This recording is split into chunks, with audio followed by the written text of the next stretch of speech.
Assalamualaikum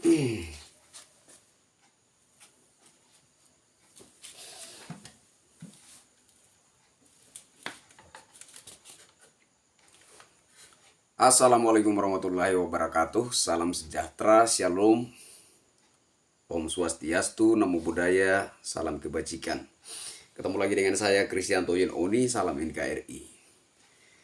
Saudara-saudaraku sebangsa setanah air, ini ada berita menarik ya.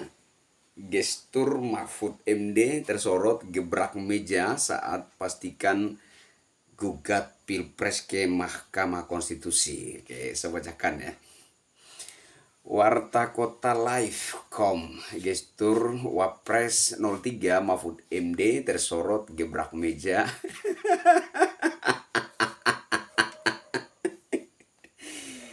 dan mengepalkan tangan saat menyatakan mau membawa Pilpres 2024 ke Mahkamah Konstitusi dalam kurung MK. Gestur Mahfud MD tersebut terlihat saat konferensi pers bersama tim pemenangan nasional TPN Ganjar Mahfud pada Kamis 21 Maret 2024 seperti dimuat di Facebook Kompas.com. Dalam keterangannya, Mahfud MD memastikan tidak ragu-ragu menggugat Pilpres 2024 ke MK. Kata Mahfud MD, gugatan ke MK bukan semata-mata untuk pemilu 2024, melainkan untuk perbaikan proses pemilu ke depannya. Mahfud MD meyakini sidang sengketa Pilpres 2024 di Mahkamah Konstitusi bisa membuka mata publik untuk memperbaiki sistem pemilu ke depannya. Mantan Menko Polhukam itu terlihat terus mengepalkan tangan selama konferensi pers. Ini semacam ada dendam kesumat yang luar biasa, ya kan? Bahkan terdengar Mahfud MD sedikit menggebrak meja di tengah konferensi pers. Wow. Kata Mahfud MD, pihaknya akan menerima putusan MK pada akhirnya. Kami akan menerima apapun hasilnya. Kalau ada ketidakpuasan terhadap sebuah proses, maka ada mekanisme hukum. Itu kami pakai sampai titik akhir, tegasnya.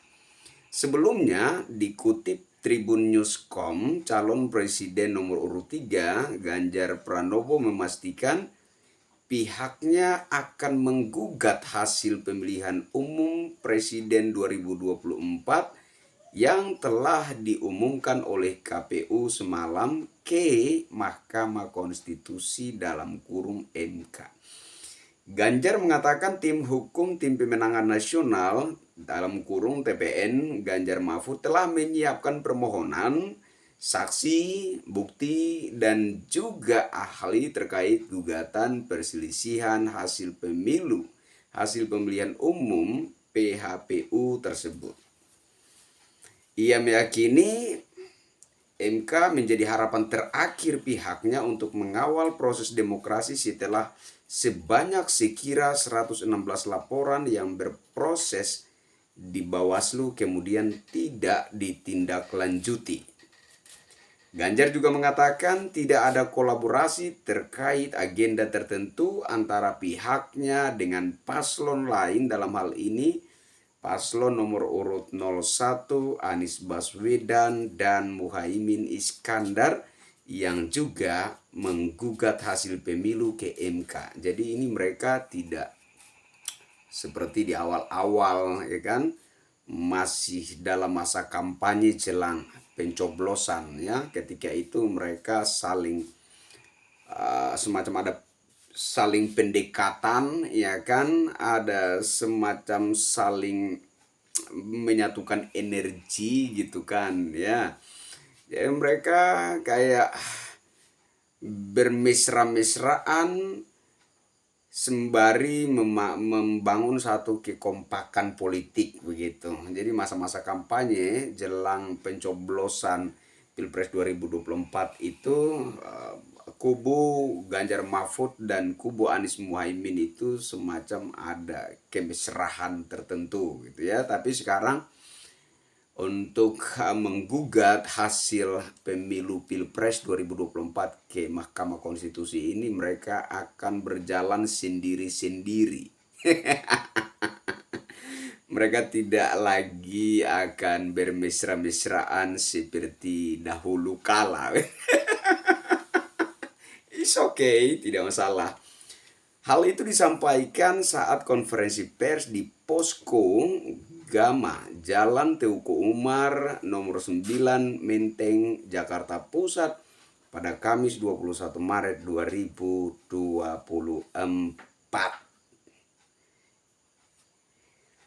Sehingga ini menjadi fair dan tidak ada agenda-agenda lain, kolaborasi-kolaborasi yang terkait dengan agenda tertentu, tidak. Kami hanya ingin mendudukkan saja proses ini dengan baik. Apapun keputusannya, kita akan legowo, kata dia.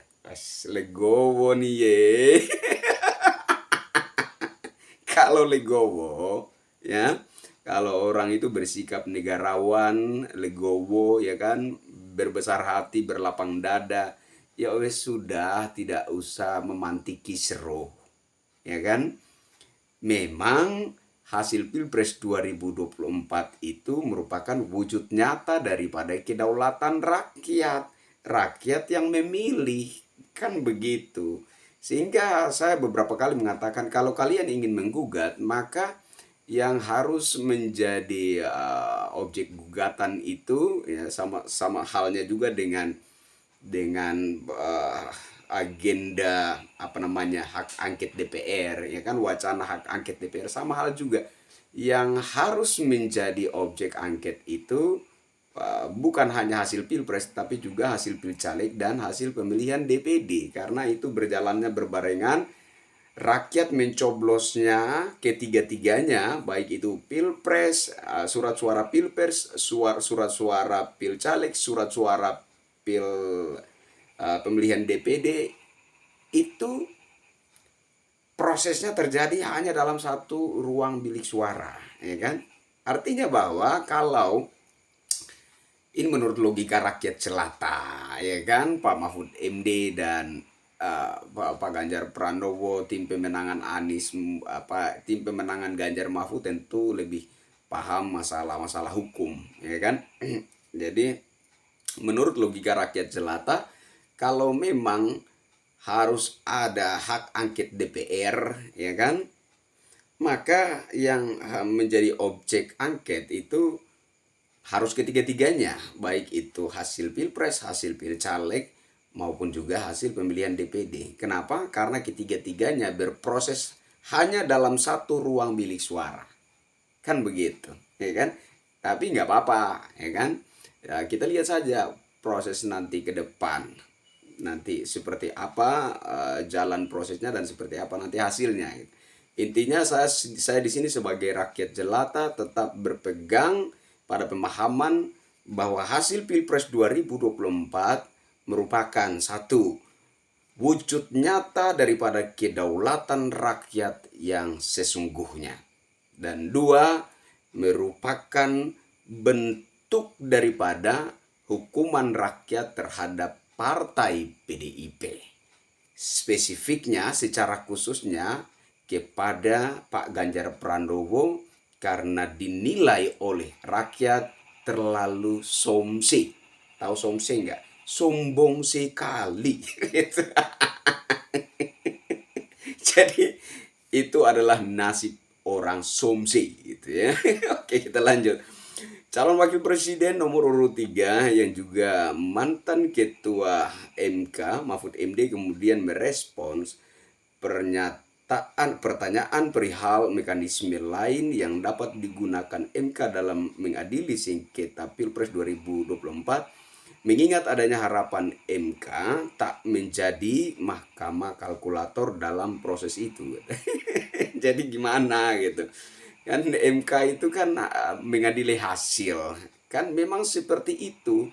Mau tidak mau, siap tidak siap, terima tidak terima, memang mekanismenya seperti itu. Fungsi MK dalam hal proses pemilu, dalam hal mengadili persoalan terkait pemilu, itu adalah hasil. Nah, kalau kita bicara hasil, hasil tidak akan luput daripada yang namanya hitung-hitungan, angka. Sehingga saya pikir Pak Mahfud MD sebagai mantan ketua MK keliru berharap MK tidak menjadi mahkamah kalkulator. Ya memang MK akan mengadili hasil berkaitan dengan angka-angka. Jadi wajar kalau Anda menggugat hasil Pilpres, mau tidak mau yang akan berlaku adalah Mahkamah Konstitusi mengadili angka. Jadi analogi mahkamah kalkulator saya pikir ya memang seperti itu seharusnya yang terjadi. Karena yang digugat adalah hasil dan yang akan diadili adalah hasil pula. Kan begitu, ya kan? Tetapi di dalam pengalaman kita sudah berkali-kali menjadikan MK itu bukan lagi mahkamah kalkulator.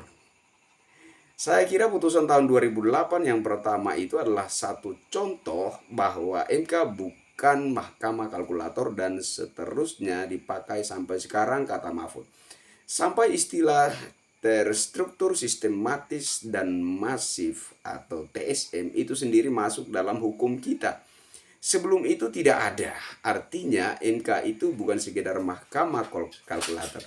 Bukan sekedar mahkamah kalkulator. Artinya di sini Pak Mahfud MD mengakui bahkan menegaskan bahwa sebenar-benarnya kalau mengadili hasil pemilu, mau tidak mau, siap tidak siap, MK akan berlaku sebagai mahkamah kalkulator karena yang diadili adalah hasil, kan begitu. Hasil berkaitan dengan angka-angka. Pak Mahfud MD paham, ini mantan ketua MK kan begitu. Ya, jadi sudahlah, jangan provokatif lah begitu. Memang seadanya seperti itu, yang akan digugat adalah hasil dan yang akan diadili adalah hasil-hasil berkaitan erat atau tidak bisa dipisahkan dengan angka-angka, kan gitu. Tinggal nanti kreativitas hakim MK sambung dia. Oke, saya pikir sebelum kita bicara tentang kreativitas para hakim, karena dalam satu persidangan itu ketika persoalan yang menjadi sengketa itu menjadi rumit, maka para hakim akan menggunakan hak mereka, keyakinan mereka untuk menentukan keputusan, begitu. Jadi ketika suatu persoalan itu menjadi rumit dalam persidangan, menjadi semakin keruh, tidak jelas letak duduknya, maka para hakim berhak menggunakan keyakinannya sebagai alat penentu satu keputusan, begitu. Jadi kita tidak dulu bicara tentang kreativitas para hakim.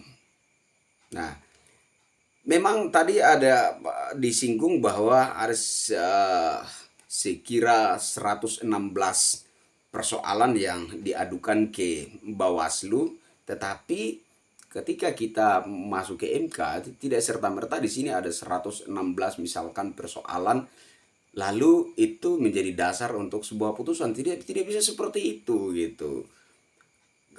Ada 116 buktinya berkualitas tidak, ya kan? Buktinya berkualitas atau tidak, buktinya meyakinkan atau tidak, ada faktor-faktor pendukung yang menguatkan atau tidak. Aduh Pak Mahfud ini kan mantan ketua MK, kenapa kemudian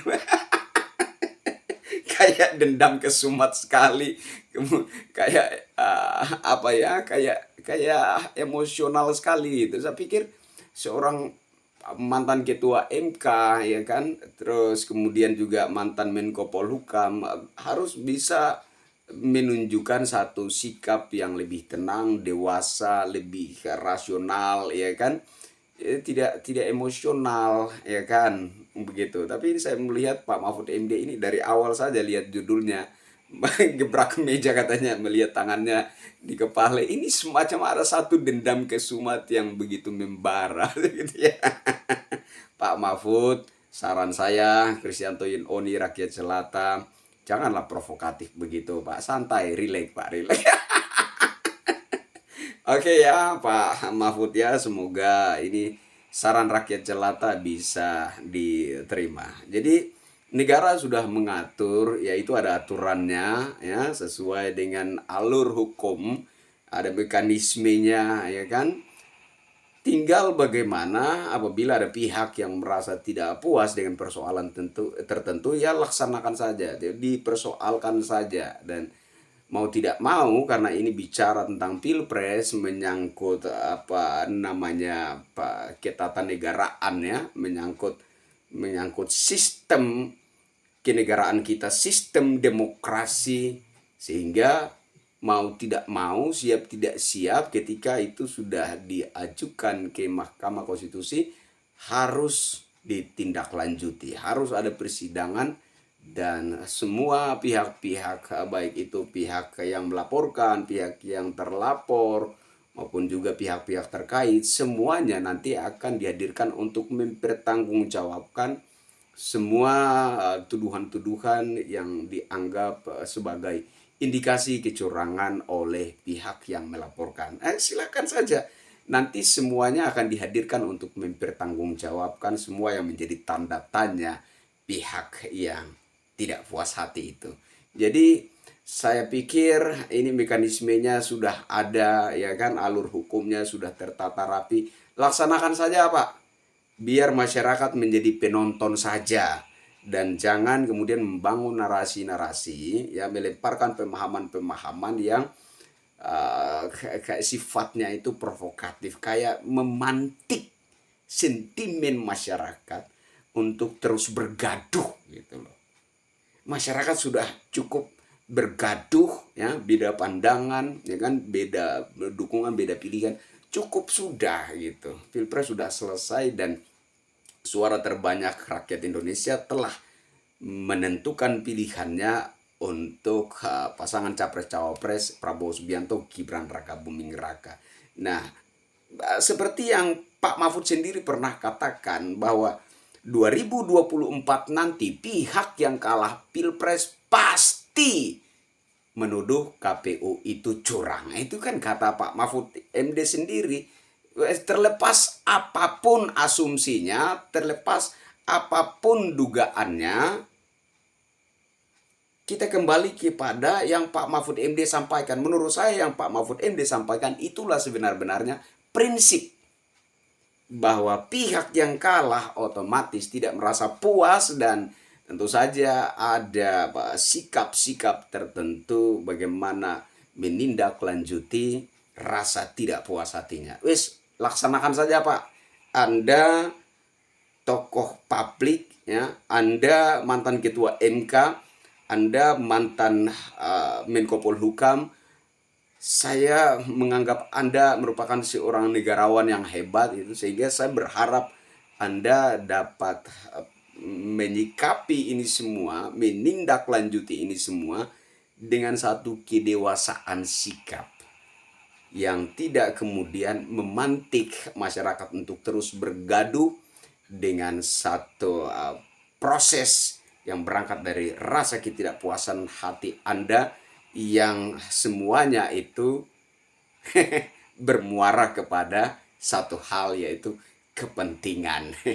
Kepentingan, dan kalau kita boleh melebar bergeser sedikit ya, ambisi kekuasaan, kan seperti itu Pak. Saya pikir itu sedikit tanggapan saya tentang berita Pak Mahfud MD gebrak meja. Oke. Saya Kristianto Oni buat rakyat Indonesia. Siapapun atau pasangan capres-cawapres manapun yang menjadi pemenangnya, itu adalah kemenangan kita semua, kemenangan rakyat, kemenangan bangsa Indonesia. Suara terbanyak haruslah yang kita terima, kita akui, dan kita hormati sebagai suara rakyat, sebagai wujud nyata daripada kedaulatan rakyat yang sesungguhnya. Saya Krisyanto Yen Oni, sampai ketemu lagi dengan saya di tayangan berikutnya. Wassalamualaikum warahmatullahi wabarakatuh. Salam sejahtera, shalom. Om Santi Santi, Santi Om, Namo Buddhaya. Salam kebajikan. Salam NKRI.